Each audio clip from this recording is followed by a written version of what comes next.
Hola, soy María del Pilar Salazar, profesora de Antropología Bíblica y Fenomenología de Religiones.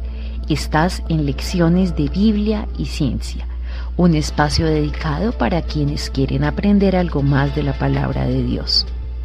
Aquí encontrarás temas relacionados con la Biblia, temas teológicos, estudios bíblicos y áreas particulares de la antropología bíblica, la apologética cristiana y fenomenología de religiones, entre otros.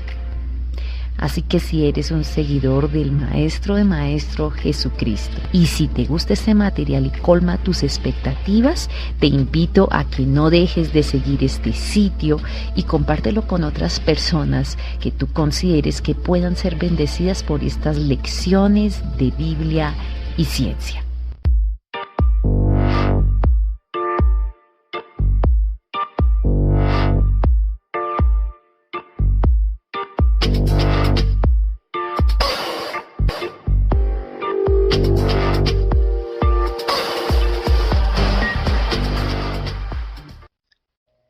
Buenas, bienvenidos a otra sesión de Ciencia y Creación.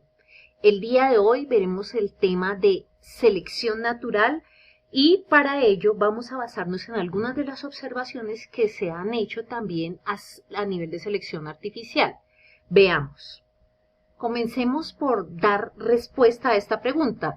Dice, ¿los hallazgos de la selección artificial son una comprobación de que la selección natural es el mecanismo por el cual evolucionan las especies? Entonces lo primero que tenemos que revisar es la propuesta que hace Darwin respecto a este tema. Lo primero que él plantea es que las especies no son inmutables.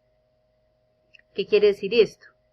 Que han aparecido nuevas especies en el transcurso de la historia de la Tierra y que en ese proceso natural se logran obtener muchos descendientes que poseen diversas modificaciones. En este caso, mire esta foto. Los colores, las variedades que hay dentro de una especie. Entonces, las especies tienen ese tipo de posibilidades. La segunda proposición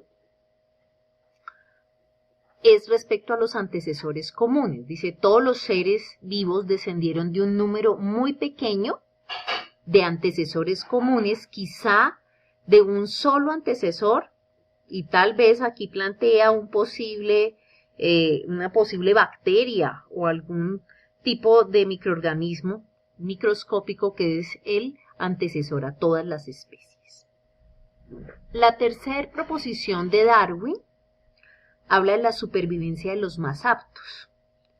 Dice que todo este vasto proceso fue conducido por la selección natural y se basa en la supervivencia de los más aptos. Recuerden la diferencia que hacíamos anteriormente entre los autores, ya que en un inicio se habló de los más fuertes.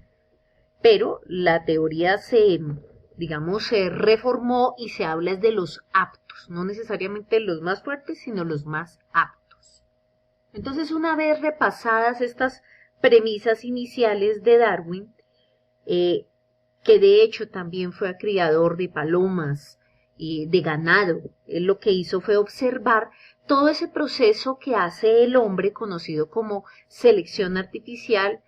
Y no solo él, sino otros autores también lo que hicieron fue revisar cómo sucede en esos cambios guiados por el hombre y tratar de trasladar muchos de esos conceptos a lo que sucedería de forma natural en la evolución de las especies.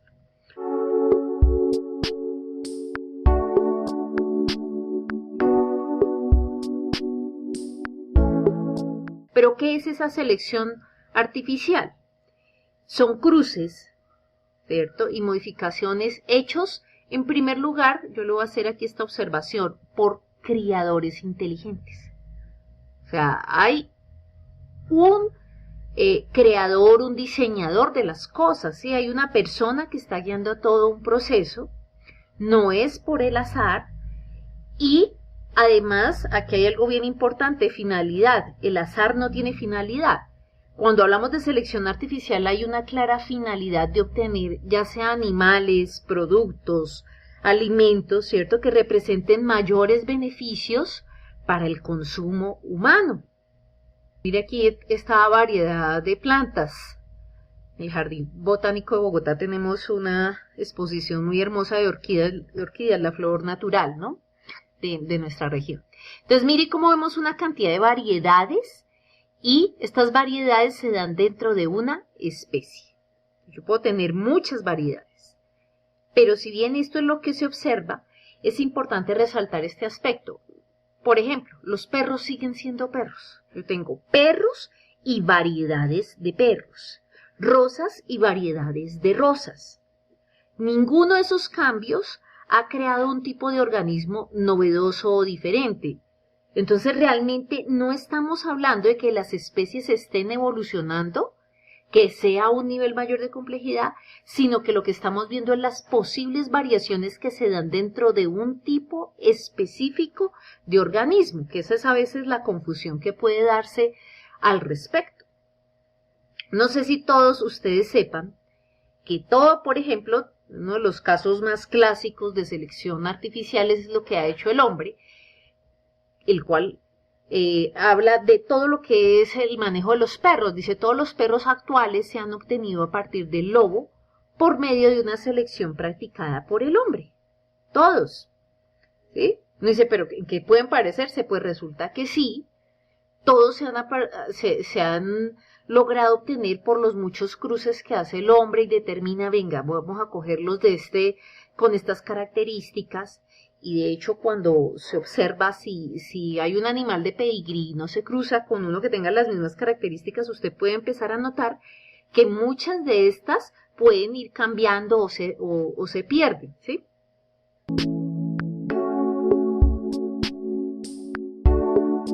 Esta observación que hace Pierre Grasset, que es zoólogo, dice que a pesar de la inmensa presión generada por la selección artificial, con la eliminación de todo progenitor que no corresponde al criterio impuesto, sí, o sea, si yo no le cuido el pedigrí, entonces venga este animal si no lo cruzo, ¿cierto?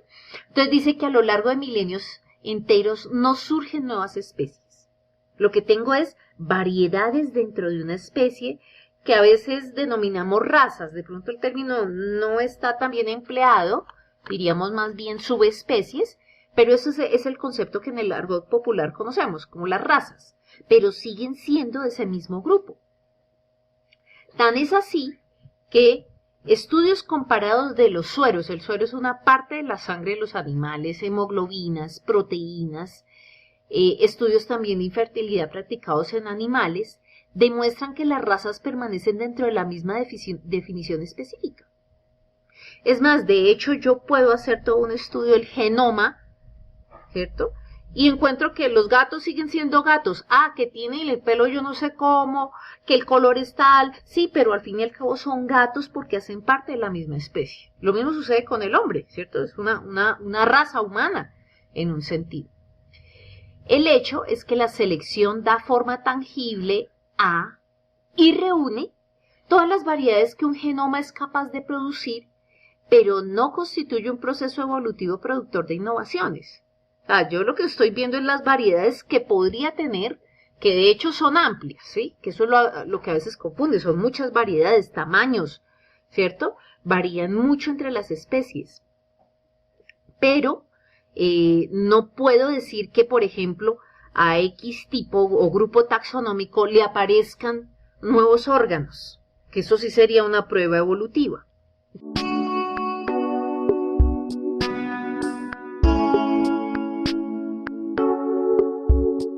Entonces, en este momento es muy importante considerar qué es lo que aporta como tal, ¿cierto? En primer lugar, o las dificultades que se tienen, dice, los cambios producidos en las crías por selección artificial al comienzo son muy rápidos. Por ejemplo, si yo cruzo dos tipos de especies, bueno, aquí vemos un gato. Si cruzo dos que aparentemente o en fenotipo, o sea, la forma en que yo los veo son muy diferentes, el hijo resultante de ellos, ese nuevo ser, pues va a tener unos cambios que dice uno, uy, qué cambios tan impresionantes, ¿sí? Y los primeros cambios uno ve, uy, qué mezcla tan extraña. Pero mire lo que dice, que al comienzo son muy rápidos, luego se estabilizan, si yo sigo cruzando como que ya no veo, pues puedo tener otro grupo ya muy definido, y finalmente se alcanza un límite que los criadores no pueden cruzar. Yo no puedo cruzar gatos para que me salgan con 2 colas, perdónenme por el ejemplo tan burdo, pero es así, no le puedo cambiar lo que es como tal de su genoma. La cría de todo lo que conocemos como selección artificial no produce nuevos genes, lo que hago es una combinación de genes. Este gatico es de ojos azules, lo puedo cruzar con otro de ojos cafés, pero siguen siendo gatos con la misma estructura de un ojo de gato, con todo lo que debe tener la genética. De la misma manera que barajar no crea una nueva baraja. Cuando yo barajo, puedo tener muchas posibilidades de combinaciones de cartas. ¿Cuántas? Muchísimas. Las posibilidades que tenemos pues es tantas como para tener individuos que son diferentes, pero tampoco son ilimitadas y siempre van determinadas por unas características muy propias de la especie. Al tiempo que los cultivadores y criadores continúan la presión de la selección, el organismo se debilita hasta que finalmente se vuelve estéril y más susceptible a enfermedades y se extingue. Esto va en contra de la evolución, o sea, ¿qué es lo que vemos? Que cuando se selecciona demasiado, entonces los animales son más susceptibles a una cantidad de enfermedades. Nosotros antes no veíamos pandemias de animales como la gripe aviar, ¿cierto? Como todas las vacas locas, cualquiera de esos elementos. ¿Qué pasa? Ya esos animales son menos resistentes.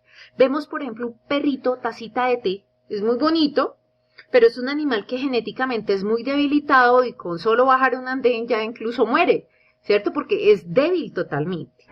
Los problemas que se dan de esterilidad con animales demasiado seleccionados, ¿sí? Por eso valen tanto las pajillas, por ejemplo, el caso de la ganadería, porque esos animales de tanta selección que se hace ya no son tan fuertes para reproducirse y eso sería una desventaja a nivel evolutivo, y pues ya habíamos hablado de la susceptibilidad a enfermedades y extinción, o sea, eso no es evolución, seleccionar demasiado no es evolución.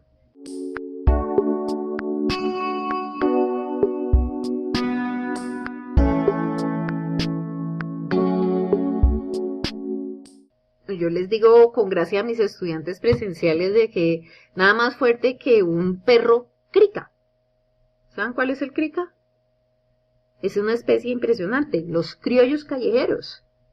Son más fuertes que cualquier otro animalito que tenemos doméstico porque resisten todo, resisten enfermedades, comen lo que sea, son animales muy fuertes genéticamente, ¿sí? Y mire este otro elemento, cuando un organismo ya no está sujeto a presión selectiva, es decir, yo no lo estoy cruzando con ese cuidado, ¿cierto? Tiene la tendencia a revertirse a su tipo original. La tendencia natural es ajustarse de nuevo a su tipo original. Mire, el mismo animal por instinto, si lo tenemos no en un ambiente controlado, trata de buscar al macho alfa, al que tiene las mejores características de la especie, tiende a revertir a lo que sea más, por ejemplo, en el caso de los perros, el que sea más lobo y más fuerte. Y si los cruzamos aún entre los que sean pues especies ya muy guiadas, aún así se tiende a que la misma naturaleza trata de volverse al tipo original, no a tantas restricciones que hemos hecho. Miren, en el caso de los gatos ahora se ven gatos hasta sin pelo, ¿no? Entonces, la selección natural lo que ha hecho es meramente preservar o destruir algo que ya existe, pero no es un proceso evolutivo como nos lo plantearon en un principio.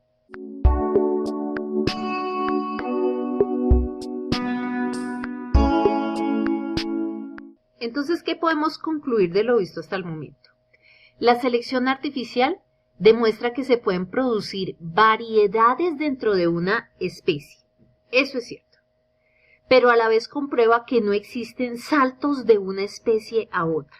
Ese es el problema, es que no es un salto y yo tengo otra especie, no, lo que me ha mostrado las variedades que se mantienen dentro de un grupo. Eso es lo que también se conoce como microevolución o cambios, ¿cierto?, que se dan dentro de la especie. Entonces nosotros estamos de acuerdo con la especiación, variedades dentro de la especie, pero no saltos a otra especie. Luego, la selección natural sigue el mismo mecanismo para la generación de variedades de especies, pero a la fecha no se ha demostrado evidencia científica del salto de una especie a otra. No existen animales o plantas en fase de transición. ¿Dónde están? Si el proceso evolutivo se diera de ese modo, ¿dónde están esos organismos? No los vemos.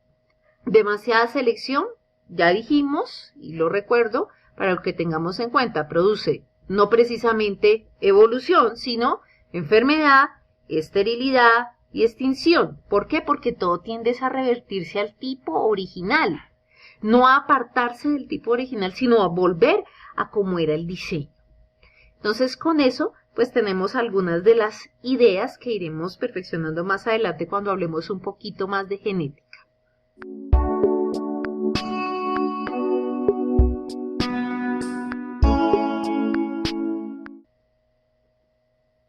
De este modo y de manera muy sencilla terminamos lo que es la parte de la selección. Entonces, selección natural sí la hay.